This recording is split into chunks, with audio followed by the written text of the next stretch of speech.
ರಾಮ ಜನ್ಮಭೂಮಿಯ ಮೇಲೆ ಕೆಂಗಣ್ಣು ಬೀರಿದವರಲ್ಲಿ ಮೊಘಲ್ ದೊರೆ ಬಾಬರ್ ಕೂಡ ಒಬ್ಬ.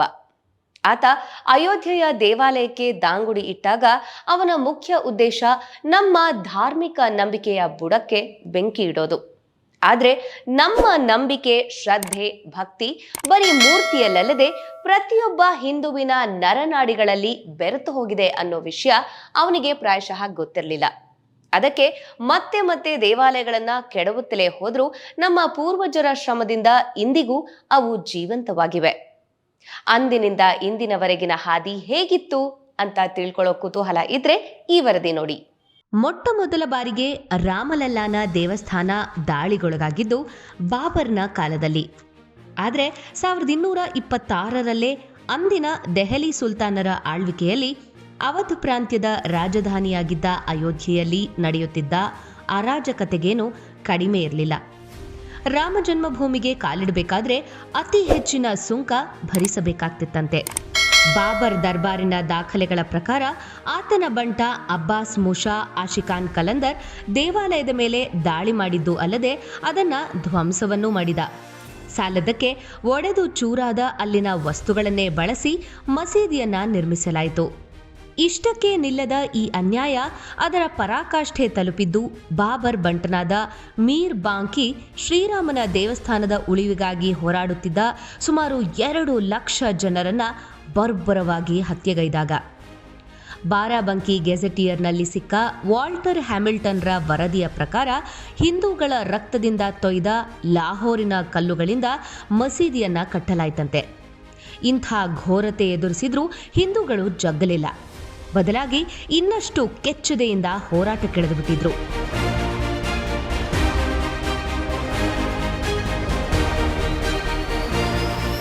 ಬ್ರಿಟಿಷ್ ಆಳ್ವಿಕೆಯ ವೇಳೆ ಪುರಾತತ್ವ ಇಲಾಖೆಯ ಮುಖ್ಯ ಅಧಿಕಾರಿಯಾಗಿದ್ದ ಅಲೆಕ್ಸಾಂಡರ್ ಕನ್ನಿಂಗ್ಹ್ಯಾಮ್ ಈ ಬಗ್ಗೆ ಸಾಕಷ್ಟು ವಿಷಯಗಳನ್ನು ಕ್ರೋಢೀಕರಿಸಿ ವಿವರಿಸಿದ್ದಾರೆ. ಈ ಅನ್ಯಾಯ ಹೋರಾಟ ಹುಮಾಯೂನ್ ಕಾಲದಲ್ಲೂ ಮುಂದುವರೆದಿತ್ತು ಅನ್ನೋದನ್ನ ಪುಷ್ಟೀಕರಿಸುತ್ತೆ ಮತ್ತೊಂದು ದಾಖಲೆ. ಅದರ ಪ್ರಕಾರ ಅಯೋಧ್ಯೆ ಸಮೀಪದ ಸಿರಸಿಂದ ಮತ್ತು ರಾಜೇಪುರ್ನ 10,000 ಸೂರ್ಯವಂಶಿ ಕ್ಷತ್ರಿಯರು ರಾಮ ಜನ್ಮಭೂಮಿಗಾಗಿ ಹೋರಾಡಿದ್ದರಂತೆ.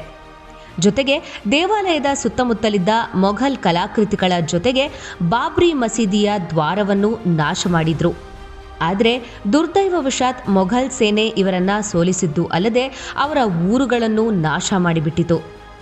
ರಕ್ತದ ಹೊಳೆಯೇ ಹರಿದ್ರೂ ಎದೆಗುಂದದ ಹಿಂದೂ ಸಮುದಾಯ ಹುಮಾಯೂನ್ ಆಳ್ವಿಕೆಯ ನಂತರ ಮತ್ತೆ ರಾಮ ಜನ್ಮಭೂಮಿಯನ್ನ ತನ್ನದಾಗಿಸಿಕೊಂಡಿತು.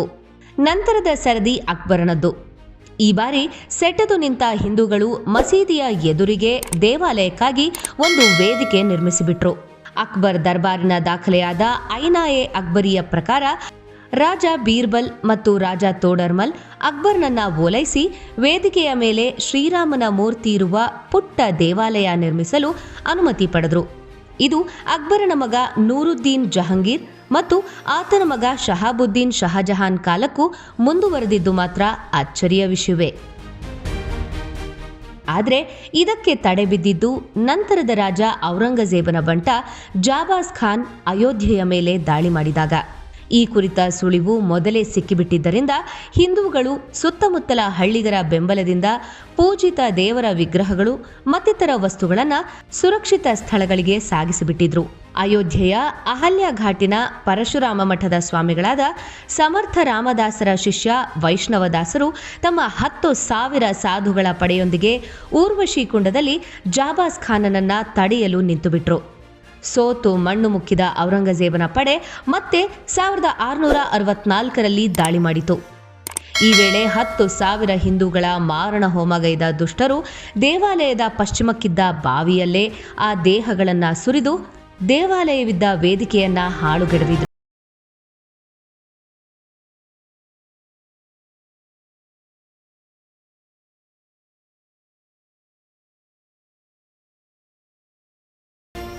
ಈ ಹೋರಾಟ ಲಖನೌದ ನವಾಬರ ಕಾಲಕ್ಕೂ ಮುಂದುವರಿಯಿತು.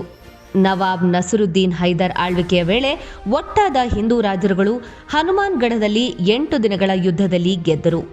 ಆದರೆ ಆ ಜಯ ಹೆಚ್ಚು ಕಾಲ ಉಳಿಲಿಲ್ಲ. ಫೈಜಾಬಾದ್ ದಾಖಲೆಗಳಲ್ಲಿ ದೊರೆತ ಕನ್ನಿಂಗ್ಹ್ಯಾಮ್ ವರದಿಯ ಪ್ರಕಾರ ಬ್ರಿಟಿಷರು ಇದಕ್ಕೆ ಕೋಮುಗಲಭೆಯ ರೂಪ ಕೊಟ್ಟರು. 2 ದಿನಗಳ ಹೋರಾಟದಲ್ಲಿ ಜನಜೀವನವೇ ಅಸ್ತವ್ಯಸ್ತಗೊಂಡು ಬಿಟ್ಟಿತು. ನಂತರ ಮಹಾರಾಜ ಮಾನ್ ಸಿಂಗ್ರ ಮಧ್ಯಸ್ಥಿಕೆಯಲ್ಲಿ ರಾಜಿ ನಡೆದು ಮತ್ತೆ ದೇವಾಲಯ ಎದ್ದು ನಿಂತಿತು. ರಾಮ ಜನ್ಮಭೂಮಿಗಾಗಿನ ಹಿಂದೂಗಳ ಹೋರಾಟ 1528ರಿಂದ 1885ರವರೆಗೂ ಮುಂದುವರಿಯುತ್ತಲೇ ಹೋಯಿತು. ವರ್ಷಾವಧಿ ಯುದ್ಧಗಳು, ನಿರಂತರ ಸಾವು ನೋವುಗಳು ಕೂಡ ಹಿಂದೂಗಳ ಹೃದಯದಲ್ಲಿದ್ದ ಶ್ರದ್ಧಾಭಕ್ತಿಗಳನ್ನು ಅಳಿಸಲಾಗಲಿಲ್ಲ, ಅಳಿಸಲಾಗುವುದೂ ಇಲ್ಲ ಎನ್ನುವುದಕ್ಕೆ ಸಾಕ್ಷಿ ಮತ್ತೆ ತಲೆ ಎತ್ತಿ ನಿಂತಿರುವ ಶ್ರೀರಾಮ ಮಂದಿರ. ಕಾಲಕಾಲದಿಂದ ಇದಕ್ಕಾಗಿ ಜೀವ ತೆತ್ತ ಪ್ರತಿಯೊಬ್ಬ ರಾಮಭಕ್ತನಿಗೂ ಅನಂತ ಕೋಟಿ ಪ್ರಣಾಮಗಳು.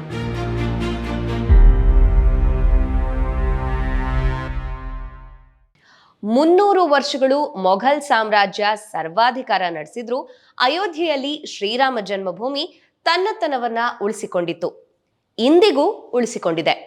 ಅದೇ ಅಲ್ವೇ ನಮಗೆ ಹೆಮ್ಮೆ ವಿಷಯ. ಹೇಗಿತ್ತು ನಮ್ಮ ಇಂದಿನ ಈ ವರದಿ? ಇಂತಹದೇ ಇನ್ನಷ್ಟು ಸುದ್ದಿಗಾಗಿ ನೋಡ್ತಾ ಇರಿ ವೀಕ್ಷಾ ನ್ಯೂಸ್. ಹಾಗೆ ನಮ್ಮ ಚಾನೆಲ್ನ ಲೈಕ್, ಶೇರ್, ಸಬ್ಸ್ಕ್ರೈಬ್ ಮಾಡೋದಕ್ಕೆ ಮರಿಬೇಡಿ. ಇನ್ಸ್ಟಾಗ್ರಾಮ್, ಫೇಸ್ಬುಕ್ನಲ್ಲೂ ಕೂಡ ನಾವಿದ್ದೀವಿ, ನೋಡ್ತಾ ಇರಿ.